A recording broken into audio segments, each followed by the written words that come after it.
Okay, I'm going to get started by welcoming all of you guys. Welcome to Wat Tung. Nice to see everyone here. Welcome to everyone who's joining online as well. Today is our Pali Canon and English study group where we study the words of the Buddha, helping you guys to be able to understand the path to enlightenment. We start with meditation, and then afterwards, I'll share some teachings with you from the actual original words of the Buddha. The way that we do our meditation is we start with some chanting to ease into the meditation. If you'd like to chant along, there's chanting sheets over there. It's important to keep in mind that this isn't a rite, ritual, ceremony, worship, or prayer, or anything like that. Today, we use this as a way to ease the mind into meditation and get more benefit out of the meditation itself. In the teachings of the Buddha, there are no rites, rituals, ceremonies, worship, or prayer. If you're seeing those kinds of things associated with his teachings, those aren't his actual teachings. So we use these chants to ease the mind into meditation and get more benefit out of the meditation itself. During his lifetime, they used chanting as a learning tool, as a learning device. After the chanting, I'm going to come in with some guidance where I'm going to be helping you to actually understand how to meditate while we're actually meditating together. Then there'll be a period of time where it's just quiet and everyone's meditating here at the temple and anyone joining online. Then we'll come out of that with some more chanting, and that's where I'll start today's class. So take whatever position you're comfortable with, and if you'd like to chant along, you're more than welcome to. Arahang Samma Sambuddho Emakewa Wat Tung Makewanhang Apiwateyami Sawakato Emakewata Tammo Dhammang Namasami Supatipano Emakewato Sawakasangho Sanghang Namami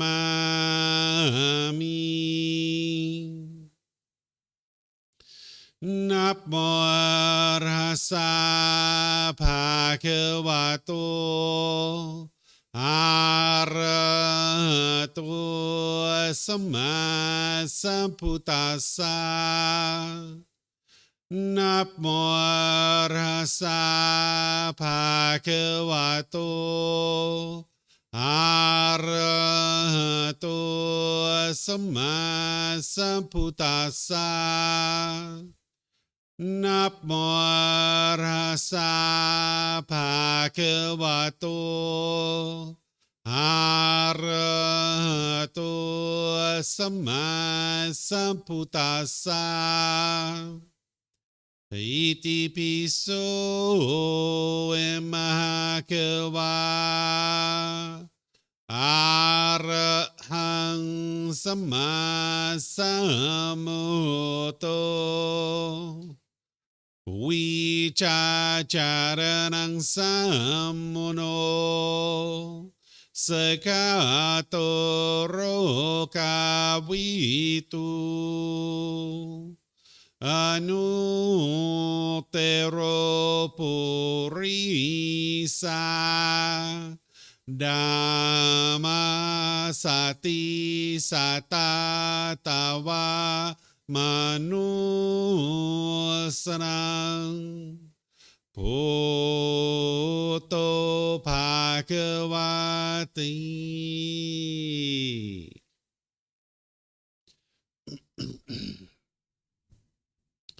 Okay, with the lower body and hands and arms comfortable, in the upper body erect, just close the eyes and start breathing in through the nose and out through the nose. Here, you're just looking to establish the breath. A nice, natural, steady, consistent breath. Not forced or controlled, just a gradual inhale through the nose, experiencing the full breath. And then whenever you're ready, exhale out through the nose. Breathing in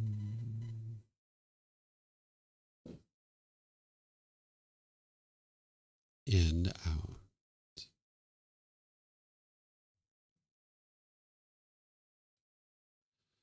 Breathing in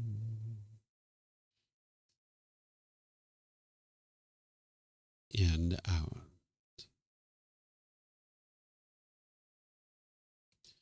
Your breath may not match up with the guidance that I'm providing, and that's okay. This is your practice. I'm just here for guidance. You can use this voice as a reminder that whenever you get to the next inhale, breathe in gradually through the nose, developing a nice, natural, steady, consistent breath. And then whenever you're ready, exhale out through the nose, experiencing the full breath. Breathing in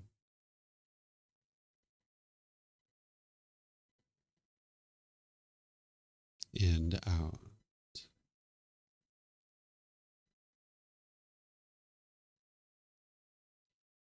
Breathing in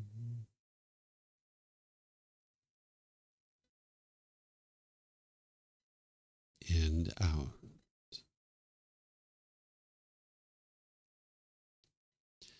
With the breath well established, start fixating the mind on the breath, either the sound of the breath coming into the nose or the sensation of air moving over the skin into the nose.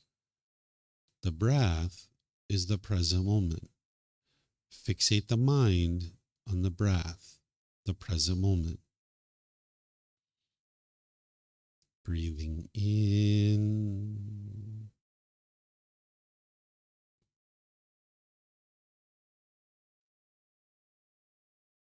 and out.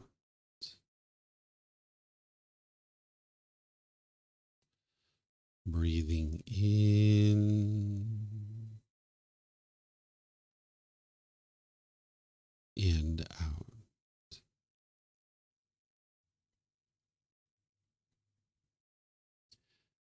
With the mind fixated on the breath, whenever you notice that it moves off the breath, cut that off, let it go, and come back to the breath, the present moment. No need to observe the thought, label it, judge it, analyze it, or even try to figure out where it's coming from. Whenever you notice that the mind is moved off the breath, cut that off, let it go, and come back to the breath, the present moment. Breathing in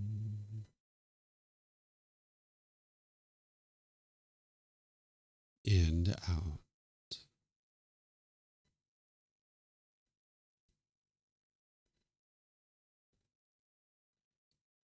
Breathing in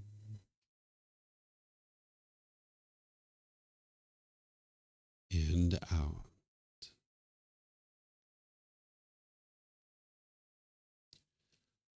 I'm going to be quiet now and let you do this work of focusing on the breath, cutting off and letting go anytime the mind moves off the breath. You have nowhere to go. There's nothing to do. No one needs you right now. This is your time to focus on the breath. Breathing in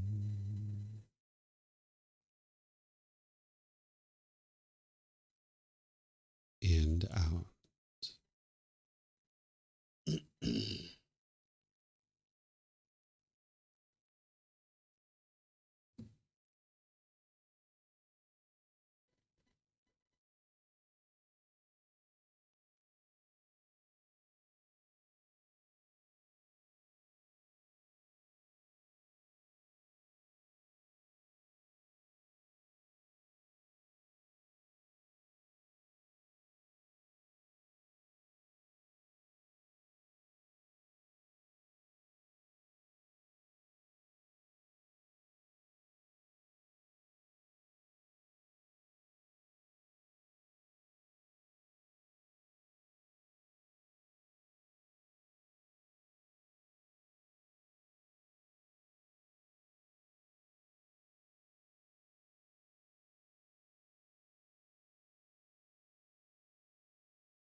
อะระหังสัมมาสัมพุทโธมะเกวาพุทธังมหาเกวันทังอภิวาเทมิสวากขาโตมหาเกวัตตาตัมโมดามังนามาสามิสุปฏิปันโนมหาเกวัตโตสาวกสังโฆสังฆังนามามินะโมอะระหะสะภะคะวะโตอะระหะโตสัมมาสัมพุทธัสสะนะโมอะระหะสะภะคะวะโตอะระหะโตสัมมาสัมพุทธัสสะนะโมอะระหะสะภะคะวะโตอะระหะโตสัมมาสัมพุทธัสสะอิติปิโสมะเกวาอะระหังสัมมาสัมพุทโธวิชาจารณังสัมโมโนสกาโตโรกาวิตุอนุเตโรปุริสาดามาสติสัตตาตาวามนุสนังพุทโธภาควาติ Right, if you guys would like to slowly make your way out of meditation. Once again, good morning to all of you guys. Nice to see everyone here. Welcome to everyone joining online as well. The teachings of the Buddha are to guide you to get to the enlightened mental state. What enlightenment is, where the mind's completely peaceful, calm, serene, and content with joy. By the time you get to enlightenment, you will no longer experience any anger, sadness, frustration, irritation, annoyance, guilt, shame, fear, stress, anxiety, loneliness, boredom, shyness, resentment, jealousy. All of this can be eliminated from your mind. Oftentimes people think that it's the outside world that's causing you to experience these feelings, but it's actually your own mind that's causing these feelings, and this is why you can eliminate it. By the time you get to the point where your mind's enlightened, you'll notice that you have focus, concentration, clarity, and deep memory, that the mind's performing optimally. What the Buddha did is he figured out that there's these 10 individual pollutions that are in the mind, and when you apply the tools and the techniques that he taught, you can uproot these pollutions out of your mind, and you'll notice that it'll perform more and more optimally. You'll eliminate your discontentedness, you'll experience focus, concentration, clarity, and deep memory. You'll notice that your personal and professional relationships are really blossoming, because in the unenlightened state, you'll have a certain amount of bitterness, harshness, and hostility that comes out through your intentions, speech, and actions, and this is going to damage your relationships. And when you're putting that stuff out, that stuff all comes back to you. If you're being bitter and harsh and hostile to your parents, your siblings, your life partner, your children, other people like this, when you're putting that out, it's all just going to come back to you. But the mind doesn't understand that in the unenlightened state. It lacks that wisdom. By the time you get to enlightenment, not only are your relationships really blossoming and they're at ease, but you'll notice that you can't even be in a bad mood any longer, that it's physically impossible for you to experience a bad mood. And you can't meditate your way to this enlightened mental state. You're going to need meditation, but you need much more than just meditation. So you wouldn't be able to get to enlightenment by meditating only, but you also wouldn't be able to get to enlightenment without meditation either. So that's why we start each one of our classes with meditation, because it's an important component of your practice that you need to build up your meditation practice. But there's other things that you need as well. And that's why what I do after our meditation is I spend time helping students to be able to understand the path to enlightenment. And we have various programs, classes, courses, and retreats that are here to be able to help you. On Sundays and Wednesdays, I have what's called the group learning program, where each Sunday I go chapter by chapter in this first book. This is volume 1 of our book series, and I give a talk on each chapter, chapter by chapter.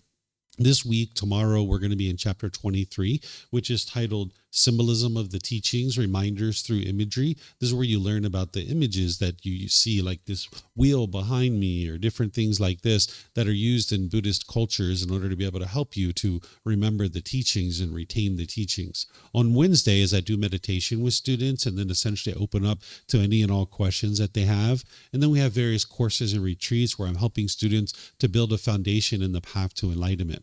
On Saturdays, this is called the Pali Canon in English Study Group. What we do is we study the Pali Canon in English.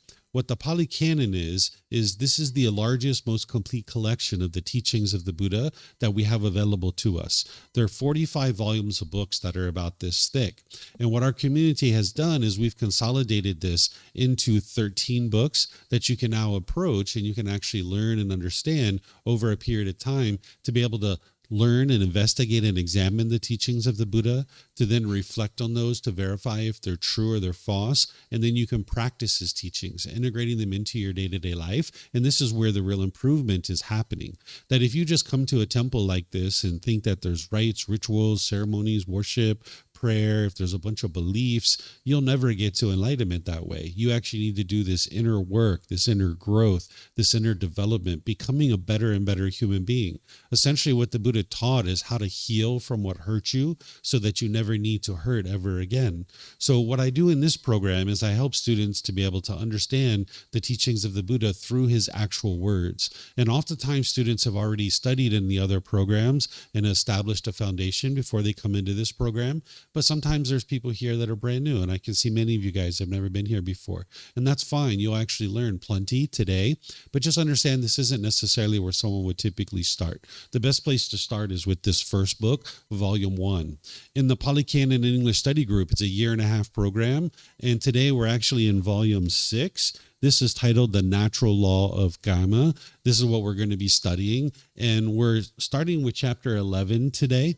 And what I do in this program is I invite people here at the temple and anybody who's on Zoom to be able to read a chapter. In these chapters, you can see it's actually quite short. It's just these couple of paragraphs here. And after a student reads the chapter, then I'm going to share some teachings on this that helps you to understand how to integrate it into your day-to-day life and how it connects to other teachings of the Buddha. And then I'm going to open up to any and all questions you have about what it is that's been taught. So if you're here at the temple and you would like to volunteer to read this chapter, we have microphones in the white bowl there in the middle of the room. There's also some up here in the front. All you need to do is get a microphone, take it back to your seat, press the gray button, and you'll see the lights come on. And if you hold this up to your chin, we'll be able to hear you here at the temple, and they'll be able to hear you online as well. If you speak here without a microphone, they won't actually be able to hear you online. So it's helpful if you would do that. And then when you're not using these, you can just keep them with you because someone around you might have a question or would like to volunteer to read, and you can just share the microphone with them. And if you're not using it, if you could turn it off by pressing the gray button again, that'll be helpful so we don't get feedback through the speakers. And anybody who's online, if you would like to ask questions, you can put that into Facebook, YouTube, or Zoom in the comment section, and I'll be able to see that. Or if you're in Zoom, you can electronically raise your hand in order to ask questions or volunteer to read, and then just unmute your microphone. So I'll show you guys how this works, how you can learn the teachings of the Buddha. Because this natural law of Kamma that we're studying, this is what you're awakening to. When we talk about awakening to enlightenment or to be awake, it's to cultivate wisdom about this natural law.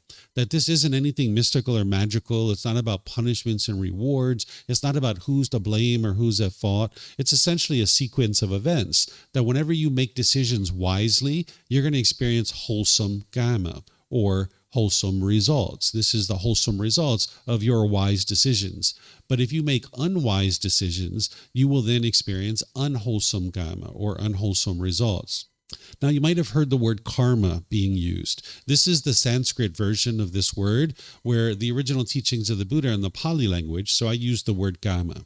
This doesn't translate to one English word, or I would just use the English word because it would be easier for everyone. What it means is cause and effect, or action and result. It's the results of your decisions. Everything you experience in life is a result of decisions that you are making. But oftentimes when people are experiencing certain things in their day-to-day life, they tend to blame it on other things. That you might think it's good luck or bad luck that you're experiencing something, or that you might think it's destiny or fate, or you might think that it's God that's controlling what it is that you experience, or some entity called the universe. Or you might blame what you experience on other people. If you keep doing this over and over and over again, you're not seeing true reality to be able to understand that it's your own decisions that are leading to any result that you're experiencing. So therefore, you're going to keep making those same unwise decisions, and you'll keep experiencing that same unwholesome result or that unwholesome karma. It's kind of like if you were walking down the beach and wind was blowing in your face, and you're kicking up the sand, and the sand is blowing back in your face, and you're like, this is good luck or bad luck, or this is destiny or fate, or this is God or some entity called the universe, or this is other people that are causing me to experience this. That means you're going to keep walking down the beach, kicking up sand, and you're going to keep experiencing sand blowing back in your face. But if you can see that it's your own decisions that are leading to any particular result that you're experiencing, the beauty in this is that if there's anything in your life that you don't particularly care for and you would rather not occur, all you need to do is cultivate wisdom, make different decisions, and you will experience different results. But if it's good luck or bad luck or destiny or fate or God or some entity called the universe, or it's other people that are causing these things, you're never looking at how to cultivate wisdom to make better decisions. And you're stuck because those things aren't true. There's no such thing as good luck or bad luck. Every single thing that happens in life is based in decisions that are being made. There's no such thing as destiny or fate. This being of God is not controlling you, and there's no entity called the universe that is controlling what you experience, and it's not other people that are controlling what you experience. It's decisions that you're making. So I'll show you guys more about this as we study this first chapter. Is there someone here that would like to read this, or is there someone online in Zoom that would like to volunteer to read this?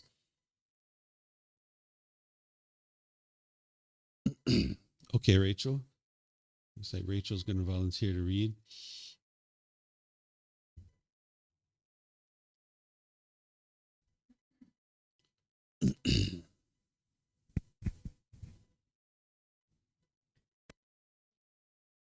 To do an action. Rahula, when you intend to do an action with the body, you should reflect upon that same bodily action thus.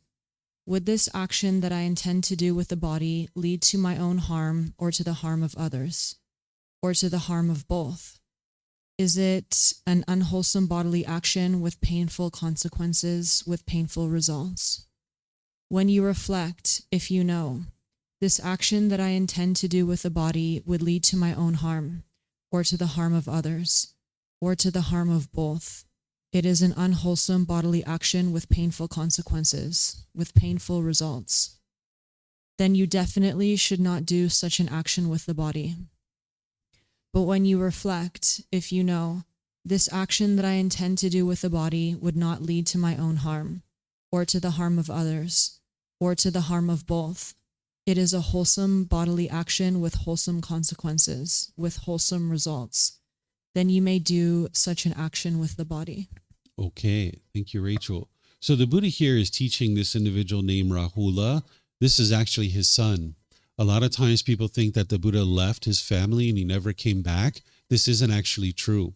He actually left for 6 years to be able to train his mind, but then he ends up coming back to the place where his family was, and his son and his wife and his mother and other people like this were coming to ordain with him to actually learn with him. So here he's teaching his son Rahula about bodily actions and about causing harm, that you should reflect prior to doing any particular bodily action, because the Buddha is teaching you not to cause harm to others or yourself, because if you cause harm to others or yourself, that harm is going to come back to you. You can't cause somebody else to be angry or frustrated or irritated or annoyed. It's your own mind that's causing that itself, just like other people. They are causing their own anger and their own frustration. What causes that is called craving, desire, attachment. The mind is craving permanence, wanting and expecting things to be a certain way, and the mind can't get it. If the mind is experiencing happiness or excitement, it's because it's getting its cravings fulfilled, that there's something you want or expect, and that's happening, so you feel happy and excited about that. But if you don't get what you want or what you expect, you experience painful feelings like anger, sadness, frustration, and others. The mind is craving permanence in the unenlightened state, but yet you live in an impermanent world. So, for example, if you get really happy when it's sunny outside, then that means when it changes to rain, you'll be sad or frustrated. Or if you get really happy when your bank account balance is up here, then that means when it goes down here, you'll be sad or frustrated. Or if you get really happy and excited when you get together in a relationship with someone, that means when the relationship's over, you'll be sad and frustrated or angry or lonely or bored or missing this person. It's not your love that's causing this. It's the mind holding on and craving permanence. The only thing that's happening in these examples is change. That it went from sun to rain. It just changed. But the mind is holding on to the sun, craving that to be permanent. And it can only be happy when it's getting what it wants. So now when it goes to rain, there's no other person involved. Nobody can insert a feeling into your mind. It's the mind itself that's causing that anger or frustration if it gets angry when it rains. Or same thing, when your bank account balance goes from here to here, the only thing that's happened is change. That the mind is holding on and craving permanence, and now when it experiences change, the mind doesn't like that. Or when you're in a relationship and the relationship's over, the mind is holding on and craving permanence, but yet this relationship is not permanent. Everything around you in the world is constantly changing, but the mind craves permanence. So it's each individual's mind that is causing their own discontent feelings. And you can independently verify this for yourself, because none of the teachings of the Buddha are based in belief. Don't believe what I'm sharing. Don't believe what other people are sharing. Don't believe what I write in books or what everybody else might write in books. You got to see it for yourself. Take a recent time where you've been angry or sad or frustrated or some other discontent feeling and look at it with these fresh eyes. What was it that you wanted? What did you expect? What were you longing, yearning for? It could have been this morning or yesterday or last week. You might have been blaming somebody else at that time for the feelings that you were experiencing, because that's what the mind does. But look at it with these fresh eyes. What did you want? What did you expect? What were you longing, yearning for? What were you craving? And if you can see that, you can actually have a breakthrough, that you can see that it's your own mind that's causing these feelings. And the beauty is that you can solve it. So you can't cause someone else to be discontent, but you can cause them harm. And that's what the Buddha is talking about here. Causing somebody harm is to cause harm to their physical body, to their material possessions, or their reputation. If you cause harm to someone's physical body, their material possessions, or their reputation, there's going to be harm that comes back to you. So you're disinterested in causing harm to others. This is the natural law of Kamma. It's cause and effect, or action and result. It's not punishments and rewards. It's not anything mystical or magical. There's no being who's overseeing this and controlling it. It's not about who's to blame or who's at fault. It's just seeing that there's this cause and effect relationship. So, for example, if I go out into the world and I steal somebody's car and I stole their car, I've just caused harm to this person because they can't go to work and they're not able to make money. They can't go to the store and buy supplies for themselves and for their family to be able to take care of themselves. Or if they have children, they can't take their children to school.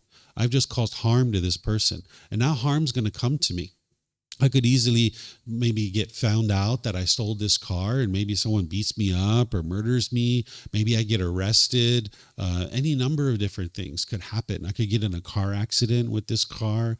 Maybe I'm not paying attention as much because it's not really my car. So now I get in a car accident. Any number of things could actually happen as a result of my decisions. Again, it's not mystical or magical. It's not punishments and rewards. It's about the results of my decisions. So the Buddha is teaching his son here that before you do any particular action, reflect, meaning think about this in your own mind. Is it going to cause harm to me?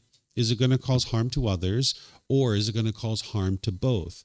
Because if so, the Buddha is teaching you, it would be wise to refrain from doing that bodily action, because it's just like walking down the beach, kicking up sand, and it just blows back in your face. So if you cause harm to others, it's just going to blow back at you. It's just going to come back to you.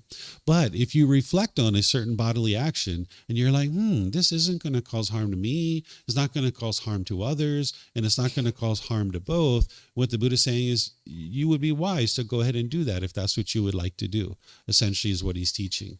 So he's helping his son here to see this in relationship to bodily actions. But you can also relate this to other actions too, like verbal actions, speech. You would like to reflect on your words prior to speaking. Is it going to cause harm to me, to others, or to both? When the Buddha talks about action, he talks about bodily action, verbal action, and mental action. Here, he's just specifically talking about bodily action, but you can relate this teaching to verbal actions and mental actions too. You can ask yourself, is this going to cause harm to others, to me, or to both? And if so, you would be wise to not do that. And then if you look at that particular thing and you're reflecting, you're like, yeah, this isn't going to cause any harm, then perhaps you might decide to go forward with that. So do you guys have any questions on this teaching here? The Buddha is helping his son to be able to see the natural law of Kamma.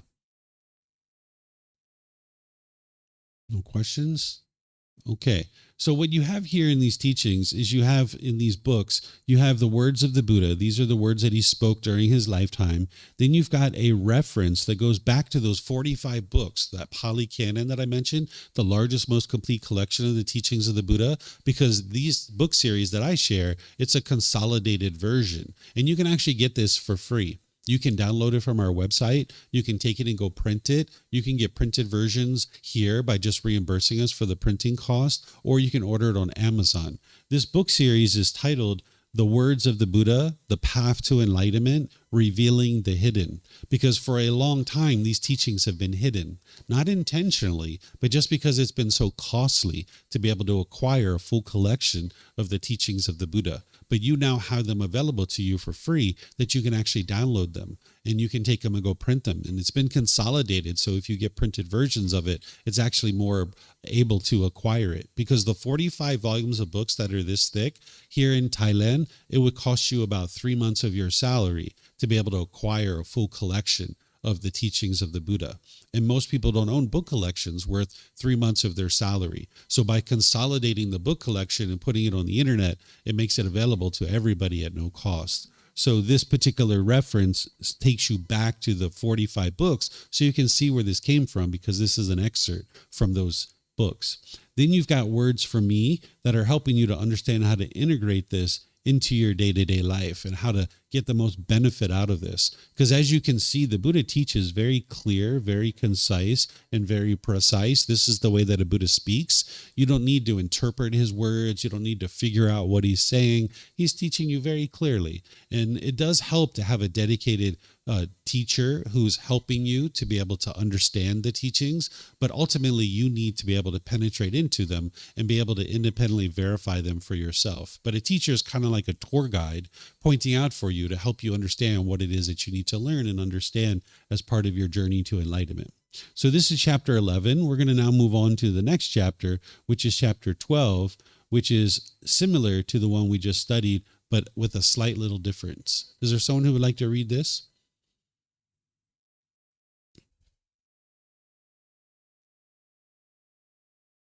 Okay. Sometimes the unenlightened mind can be shy.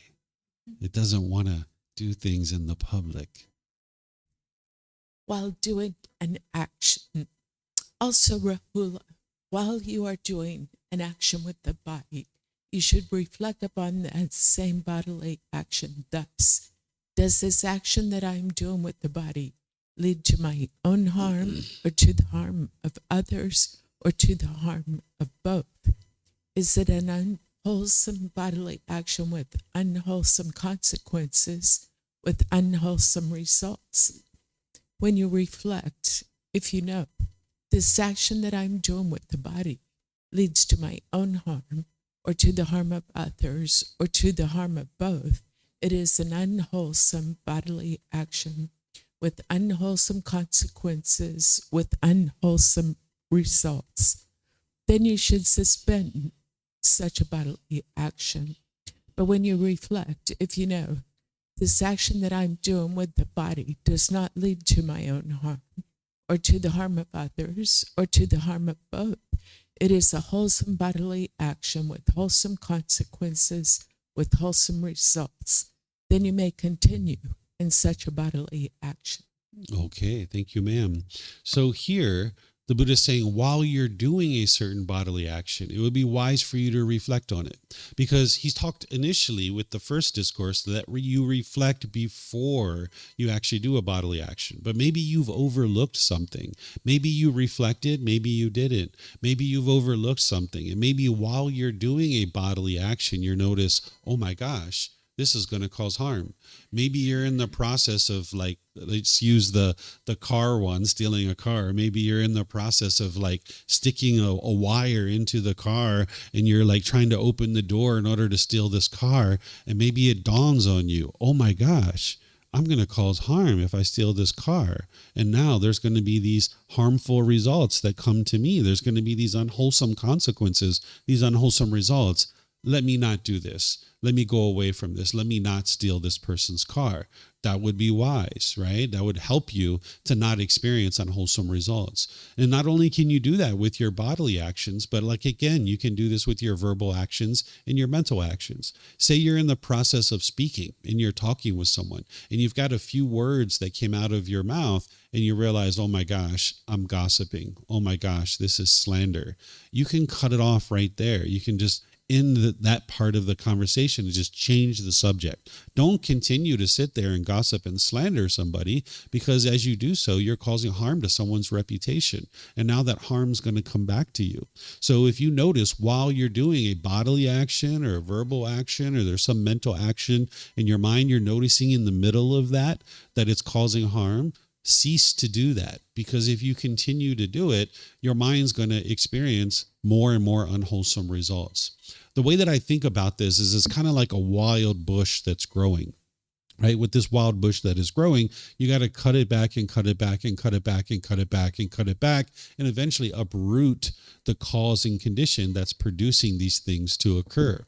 So sometimes you don't realize this until you're halfway through the conversation or halfway through your sentence. You don't realize that you're gossiping, that you're slandering. Well, cut it off there and try to get it back further and further and further, right? So that maybe next time you catch it right when it's on the tip of your tongue.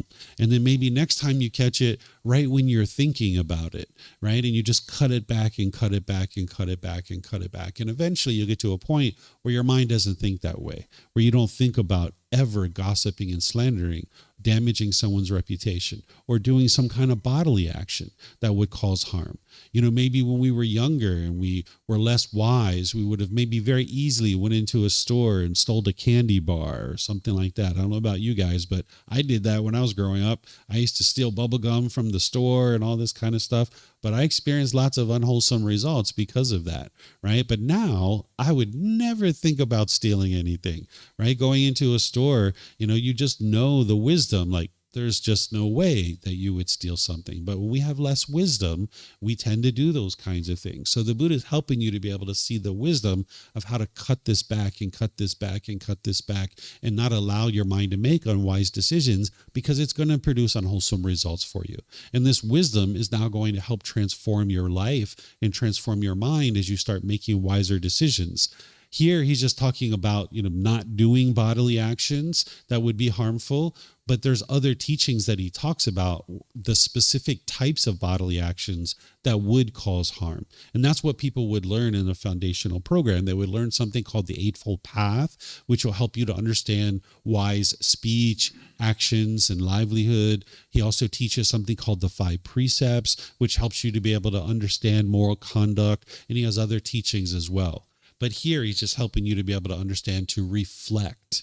But you need to be able to reflect wisely. Reflecting is to look inward and kind of evaluate your thoughts and your ideas. But you need the wisdom of how to do that, because you might not think that a particular thing is going to cause harm. You need to think about, would it be wise for me to do this particular thing or not?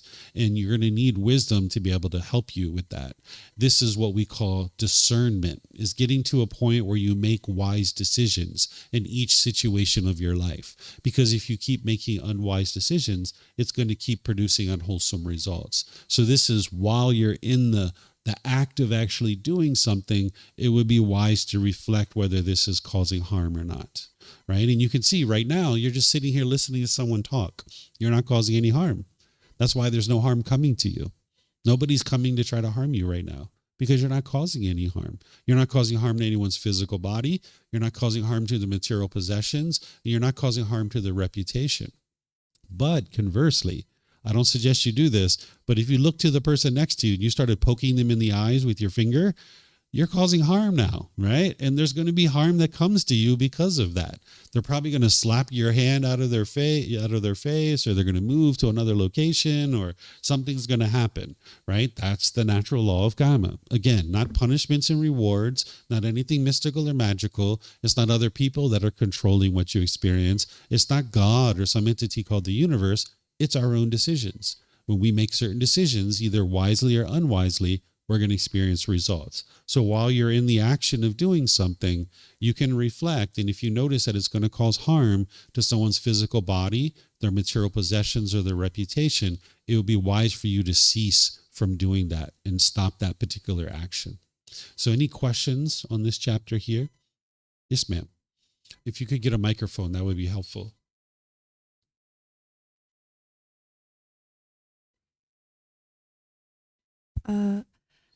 How can we know the punishment for doing a harm is related to the harm? I mean, people do harm because they can't see the punishment. They can't see the relationship between the punishment and what they did. Yeah, so I don't think of it as punishment. I just think of it as the results of our decisions, right? These are the consequences of our decisions rather than punishment. Because usually a punishment is somebody's doing something to you. Somebody else is doing something to you, where it's actually just the results of your own decisions. That's what it is. So in terms of the exact results of any particular decision, it would just lead to madness or frustration if you were going to try to discern the exact result of any particular decision that you make. But you can come to an understanding of a general idea of what may or may not happen. But how it affects each individual person is going to be unique to that person. So let me give you an example. You could have two people who are choosing to go outside of their relationship and have sex with other people, which is an unwise thing. It's causing harm in this situation. So person A and person B, they're in different relationships with different people, and now they're going out and having sex with other people instead of being loyal and committed to their partner. Well, person A could experience any number of different things, and person B could experience any number of different things, and they'll experience this differently. They could experience getting beat up. They could get murdered. They could get sexually transmitted diseases. They can lose their wealth in terms of having to spend money on other partners. They can lose their reputation in the community. Any number of these things can happen. They can get in arguments and fights in their relationships because people get jealous. People hold on to each other. Now they're, like I mentioned, they can get beat up. They can get murdered. They can get sexually transmitted diseases. But exactly what they will experience, you can't really discern that, because that is going to be experienced differently. Where this person, let's just say they get beat up and somebody breaks their car window, right? Because they found out and now they're jealous. This person over here might get sexually transmitted diseases and now they lose their reputation in the community. Completely different, but it's the same action, right? So we can list out things that we know that these are possible things that somebody might experience, but the exact result you can't discern prior to doing something. Now, while you're experiencing things, it would be wise for you to look at your life, and whenever something is being experienced, to look at it and say, what decisions did I make that led to this particular result? And now that's going to help you to cultivate the wisdom to stop making those decisions. But what we tend to do because of our lack of wisdom of this natural law is we tend to blame it on good luck or bad luck, or destiny or fate, or God or some entity called the universe, or we blame it on other people.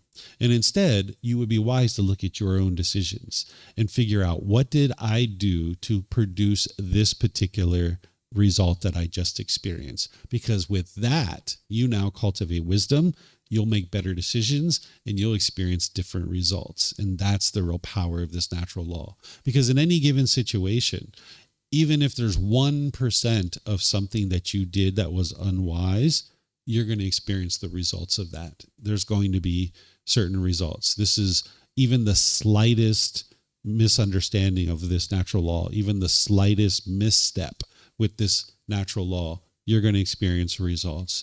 And now if you can look at that and cultivate wisdom, you can improve that and make a better decision, and you'll experience improved results. Does that help you? Mm-hmm.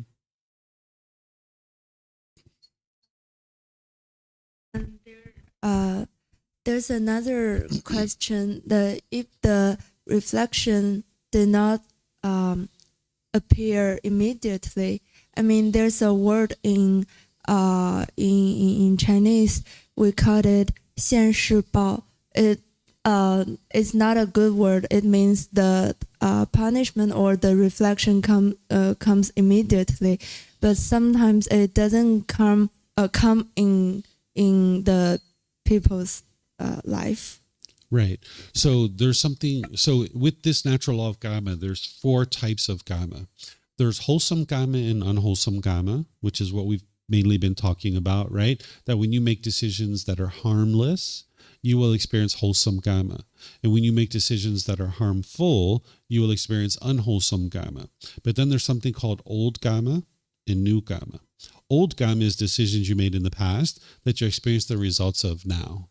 And then there's new Kamma, which is decisions you're making now that you're going to experience the results of in the future. So for example, if I filled out my tax forms reporting to the government my income, and say 3 years ago I lied on this tax form, well, now 3 years later, I get a notice in the mail that says, hey, you owe us $1,000 plus $1,000 interest plus $1,000 penalty. You owe me $3,000. Well, this is my old unwholesome Kamma from 3 years ago because I lied on my tax form, right? So sometimes it does, come back many years later, but you need to be able to look at that and see what decisions that I make that led to this, so that now I can stop making those decisions. Let me start being truthful and honest when I fill out government forms, because I'm going to get into lots of difficulty if I keep doing this. So the Buddha gives you that guidance of what is wise and unwise in other parts of his teachings. Here in these teachings, he's just saying, hey, reflect, meaning that use your wisdom to look inward and decide whether or not this would be wise or unwise. But you're not going to typically experience Kamma instantaneously.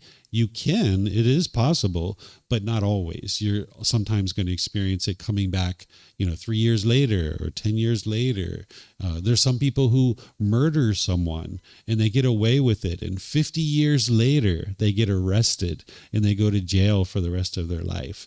So sometimes it's delayed like this before you actually experience the results, but you will experience the results. You can't run and hide from them, either in this life, a future life, or some life beyond that. You're going to experience the results of your decisions.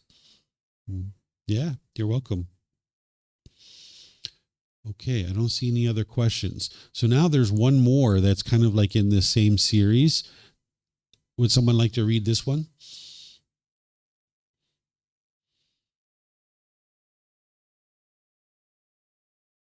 Yes, ma'am.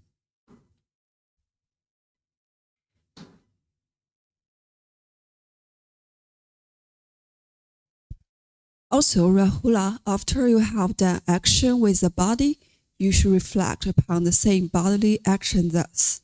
Does this action that I have done within the body lead to my own harm, or to the harm to others, or to the harm of both? Was it an unwholesome bodily action with unwholesome consequences, with unwholesome results? When you reflect, if you know, This action that I have done with the body leads to my own harm, or to the harm of others, or to the harm of both. If it was an awesome bodily action with an awesome consequences, with an awesome results, then you should confess such a bodily action, reveal it, and lay it open to the teacher or to your wise companions in the holy life. Having confessed it, revealed it, and laid it open, you should undertake restraint for the future. But when you reflect, if you know, this action that I have done with the body does not lead to my own harm, or to the harm of others, or to the harm of both. It was a wholesome bodily action with wholesome consequences, wholesome results. You can reside peacefully and joyfully, training day and night in wholesome states. All right. Thank you, ma'am. So the Buddha here is once again teaching his son, and he's saying, after having done something, now reflect also, right? You're reflecting before, you're reflecting during, and you're reflecting after. Did it cause any harm? Did I cause harm to someone's physical body, to their material possessions, or their reputation? And if you get all the way to this point, that you're getting to the point where after you've done a bodily action, that it's done some harm, then he's saying, okay, you should go talk to someone. The word confess is being used here, but don't feel like, you're telling on yourself. Don't think about it in that way. Instead, what you're doing is you're going to a teacher who understands the path to enlightenment, and you're asking for help. You're saying, hey, look, I just did this thing. It seems like it was unwise and it caused harm. And the Buddha is saying, lay it open, meaning you're getting advice. You're seeking input from a teacher who understands the natural law of Kamma, so that now in the future you can make better decisions. Because the whole reason why you got all the way to the point where you've actually didn't reflect maybe at the beginning, and maybe you didn't have the wisdom to make a better decision.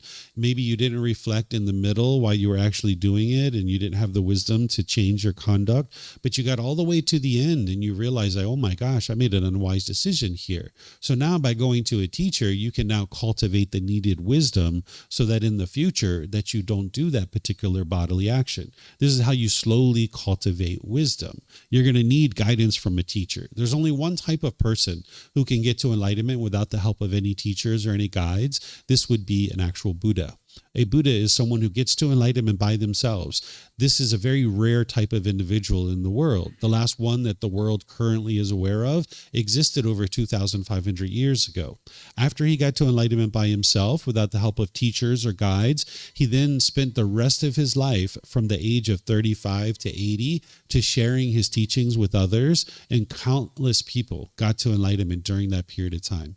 Then the teachings were preserved in such a way that countless more people got to enlightenment after his death. So this is what makes a Buddha a Buddha. So you're not a Buddha. You can get to a point where you're an enlightened being, but you're not going to be a Buddha.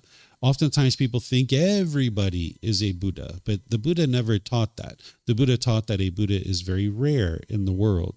So that's why he's sharing here that you need to go to a teacher and find somebody that you trust and you have confidence in, and that they're not going to judge you. They're not going to look down on you. They're not going to disparage you for making unwise decisions. Instead, they just listen and they understand what it is that you experienced. And now they're going to provide you guidance of how to improve that for the future. And this is how you'll cultivate more and more wisdom. It'll also help you with your ego too.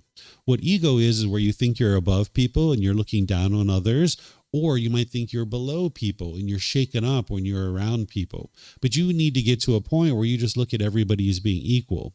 But oftentimes what the mind has is it thinks, I'm so great, I'm so wonderful, I didn't do anything here, and now by going to a teacher and admitting like, hey, I made a mistake here, it seems like I could have done better. Is there any advice that you have to help me? This will actually help your ego to be able to be humble and to not prop yourself up and be boastful and arrogant and puffed up.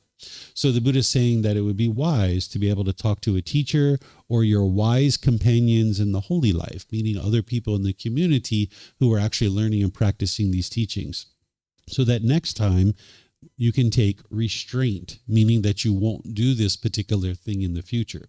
But if you've gotten all the way to the point where you reflected before, reflected during, reflected after, and you realize that your bodily action did not produce any unwholesome results, that it was actually wholesome, well, then you can be peaceful and joyful all day long, right? If you've ever gotten to the end of your day and you've laid in bed at night thinking about the things that you did during your day, and you're like, oh my gosh, I shouldn't have did that. Why did I do that? I was so unwise. Oh my gosh, this, that, and the other thing. You might have experienced stress and anxiety. You might have laid there at night, being worrisome about the things that you did during your day. Maybe you talked to your mom and dad in an unwise way. Maybe you spoke with your boss or your coworkers in ways that were unwise. You might have laid in bed at night worrying about those things with stress and anxiety. But if you learn the wisdom of the natural law of Kamma and you're making wise decisions, and you get all the way to this point and you know that what you did was wholesome, you can go to sleep at night so easily. All day long, you can be peaceful and joyful because you know you're not causing any harm to anybody. And the way that you'll see this is more and more as you stop causing harm to others, harm won't be coming back to you. This is one of the reasons why you're so peaceful and joyful in the enlightened mental state, because there's no harm that's coming back to you. Everything in your life is going wonderfully. You're living the ideal life. But in the unenlightened state, you're going to be experiencing this old, unwholesome Kamma coming back to you continuously. And in the present moment, if you're making new decisions that is producing more unwholesome Kamma, and you're making new unwholesome Kamma, you're going to have to deal with that in the future. And now you might lay in bed at night worrying about that or having anxiety. But you can get to a point where you don't have that, where you can just be peaceful and joyful, knowing that you're making all the wise decisions about how you interact with others in the world. And the teachings of the Buddha will help you to get to that. So do you guys have questions on this chapter here, having done an action? Yes, ma'am. Really did something unwisely, how can we deal with the feeling of guilty? Okay. Each situation is going to be different in terms of what you experience. But if you experience the guilt coming back, what you've got to be able to do is, this is coming from a craving, because discontent feelings only arise when you have a craving, desire, attachment. The mind's longing, yearning, and craving permanence. And normally the guilt is coming from a craving to be perfect. The mind wants to be perfect, but yet it's not. It's still unenlightened. So if you have a craving for perfection and you realize you've done something unwise, you might feel guilty and shameful about that. That might be what the craving is. There could be other cravings too, but you need to eliminate that craving. Realize that you're a work in progress. There's only one type of person who will actually be doing things perfectly in the world, and that's an enlightened being. An enlightened being won't be causing any harm whatsoever, and they'll be functioning perfectly. It'll be 1 year, 2 years, 3 years. You'll see that your mind's completely peaceful and completely joyful. There's no discontentedness. There's no unwholesome Kamma coming back to you. And you'll know that your mind is enlightened.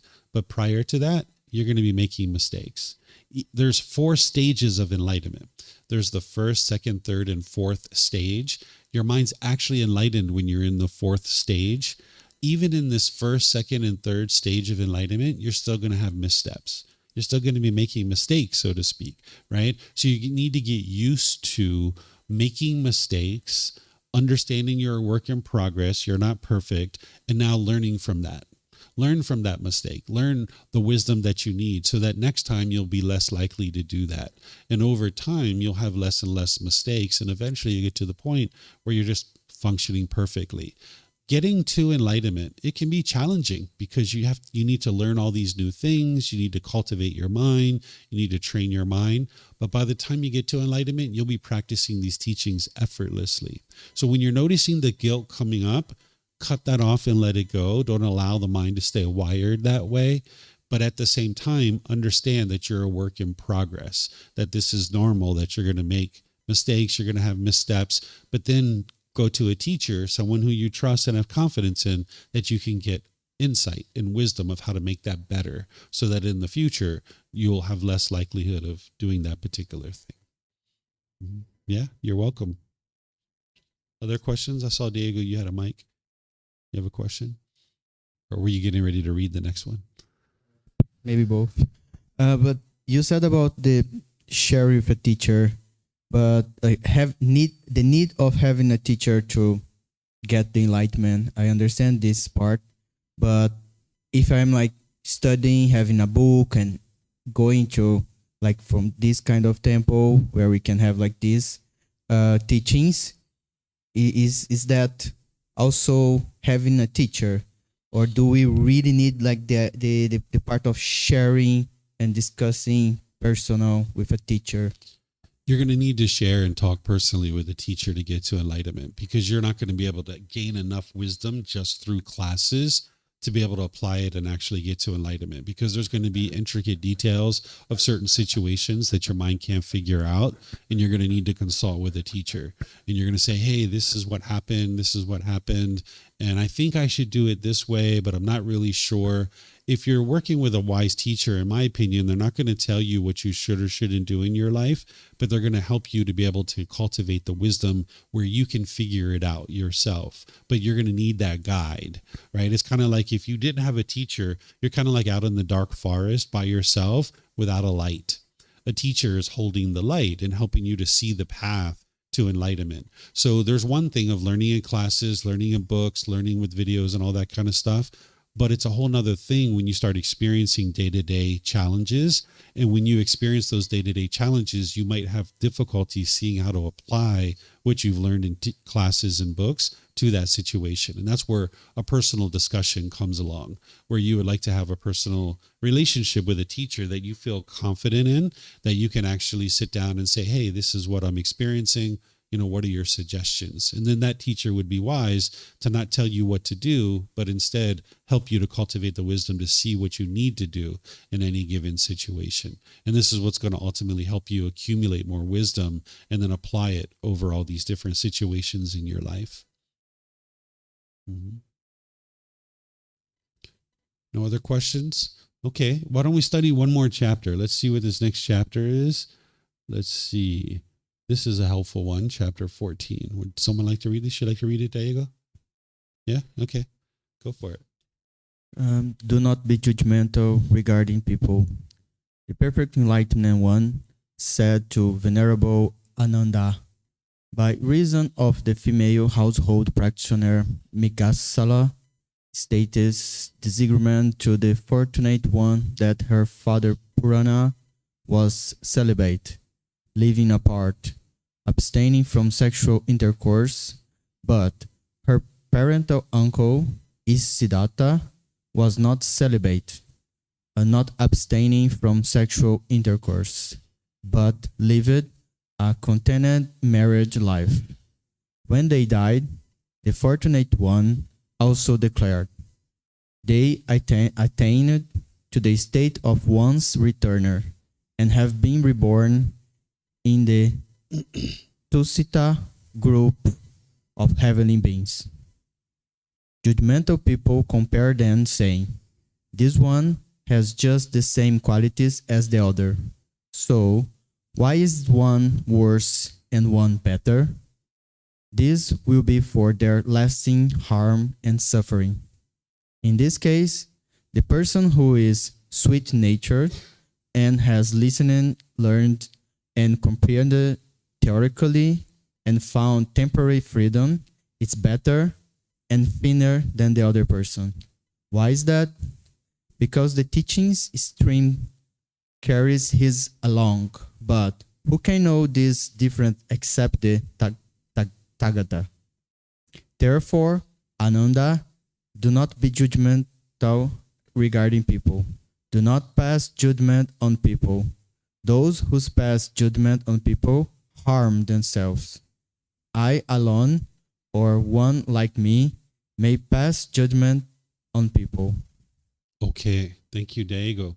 So what's going on here is this individual came and had, her one family member was practicing the teachings in one way, and another family member was practicing teachings in a different way. And people started judging them and after they had died to try to determine what happened to them. And what the Buddha is saying here is, don't be judgmental. Don't judge other people. Don't measure and compare people, because it actually is harming your own mind. But that's what the mind will do in the unenlightened state because of something called conceit. This is one of the pollutions that are in the mind. But the mind will tend to measure and compare people, thinking of yourself as being superior or thinking of yourself as being inferior. And both are actually just as dangerous for your mind. If you put yourself above people, what you'll tend to do is talk down to them, think that you're so wise, that you're so smart, and think that your way is the right way and everybody else's way is the wrong way. And now when you're around people and you're being egotistical and conceited, puffed up and boastful, they're going to tend to push you away out of their life because they're not interested in having people around that are being arrogant and prideful and talking down to them. Or what you'll tend to do is you'll put yourself below people, because if you put yourself above people, you'll tend to put yourself below people too. Like maybe you go into your boss's office and you think they're so far above you, and now you're shaken up in that situation. And now you're trying to communicate with your boss and you're not communicating very effectively. And now your boss doesn't have confidence that you're going to do a very good job. And now your career really struggles because of that. So this conceit gets in your way of being able to have harmonious relationships with everybody around you. So that's why the Buddha is saying, if you allow this conceit to be in your mind where you're judging other people, it's causing harm to your own mind. So if you're walking down the street and you see that you're judging people, maybe you're like, look at her hairstyle. Oh my gosh, it looks so terrible. Why would she get that hairstyle? Right? Or look at his shoes. Man, his shoes are so ugly. Like, who would ever buy those kind of shoes? This is your judgment. Right? Or maybe you don't like the way somebody talks or the way that somebody dresses or, their skin color or something like this. This is the mind measuring and comparing. Maybe you look at someone's job or occupation, their financial success or lack of success, and maybe you're measuring and comparing yourself against these people, but it's just harming your own mind. That's what the Buddha is teaching you. And he's saying it would be unwise for you to judge other people because it's just harming you, and that's going to harm your mind. Ultimately, he gets down here and he says, I alone or one like me may pass judgment. What he's talking about here is him as a Buddha or someone else who is a Buddha would be able to know whether or not these people were born or attained a certain stage of enlightenment. He's not talking about a Buddha judging others, meaning placing themselves above or below people. A Buddha doesn't do that. An enlightened being, just an average enlightened being, wouldn't do that. But instead, what he's talking about here is he's saying that a Buddha would be able to know whether or not somebody is in a certain stage of enlightenment or not. But they don't do it through judgment. They're not measuring and comparing. They're just helping that individual to be able to get to enlightenment. So a Buddha would be able to discern or be able to make a decision about whether somebody's in one of the stages of enlightenment or where they're at on their path. And then they would be able to offer them teachings to help them continue to grow and develop in their journey. But a Buddha, an enlightened being, wouldn't actually pass judgment on people. But what he's talking about here is discerning whether or not somebody is in one of the stages of enlightenment or not. So the Buddha is teaching you to eliminate any kind of judgment where you're measuring and comparing people, putting yourself above them or below them, because it's just harming your own mind. And this will help you to have more harmonious relationships with the people around you. Because if you're in a relationship, say with like a life partner, and you think you're above them or below them, it's not going to promote a harmonious relationship. Or if you think that way about your parents or your coworkers or any other people, if you think of yourself as being above them or below them, it's not going to produce harmonious results in your relationship. So you'd like to get rid of that and treat everybody equally. If you see somebody out on the street corner that's sweeping the street, you could say, hello, sir. Hello, ma'am. Good morning. How are you? You see the king of Thailand or queen of Thailand walking down the street, which I don't think you will, but you can say, hello, sir. Hello, ma'am. Good morning. How are you? Right? You just treat everybody the same. It's so easy for you, right? That's one of the reasons why your mind's so peaceful. But if you have ego, if you have judgment, if you have conceit in your mind, you're trying to measure and compare, and you're functioning differently in each of these situations. Maybe this person over here, you're talking down to them, but this person over here, you're talking up to them. And your mind's having to constantly figure that out. And it's a real burden to your mind. But if you just treat everybody equally, It's so easy. Hello, sir. Hello, ma'am. Good morning. Nice to see you. Whether it's the king or queen of Thailand or whether it's someone sweeping the street, you just treat everybody the same. And this is what puts your mind at ease. So this conceit is actually causing harm to your own mind. So any questions here on this chapter? No questions? Okay, looks like we have a question coming in soon. Let's see. This is from Clover. Hi, Teacher David. Did you have a teacher during your practicing? Where did you learn all of this? Thank you. I did not have any teachers, but everyone is going to need a teacher. It's very important to have a teacher. Okay, let me see. All right, I don't see any questions anywhere else. So what I'm going to do is just end here by thanking all of you guys for joining. Thank you for your interest to learn and understand the teachings of the Buddha. As you guys would like to learn more, there's opportunities for you guys to do that. Tomorrow, there's the group learning program, Sunday morning at 9 a.m., also at 9 p.m. You guys are welcome to come here. It's the same exact class. I just teach it at 2 different times because when I live stream, like right now, people in Europe are sleeping. So I teach at 2 different time zones so that everybody in the world has an opportunity to learn either live or watch the recording. And then tomorrow at 6:30 p.m., I'm going to have a meditation here. It syncs up with the Sunday night walking market. If you're coming for the walking market, you can come here and meditate if you like at 6:30, where we'll just meditate together. I'll share a little bit of teachings and then mainly open up to any questions that you guys have. And then I have various courses and retreats at different times as well. You'll see those on our bulletin board over there. It's all available at no cost. You can also find it on our website as well, where no matter where you are in the world, you can learn these teachings. I've set up in a way that you can learn through recordings or live streams. You can learn from the books and all these other things, audiobooks, videos, podcasts, and it's all available to you at no cost. So if you'd like to get started, it's really this first book, Developing a Life Practice, The Path That Leads to Enlightenment, which is the best place to get started. It's over there on the bookshelf. It's over here, and you can get it on our website as well. So whatever you choose to do today, have a very lovely and wonderful rest of your day. Perhaps we'll see you next time. Take care. Sawadee krap. Sawadee krap.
Thank you again for watching.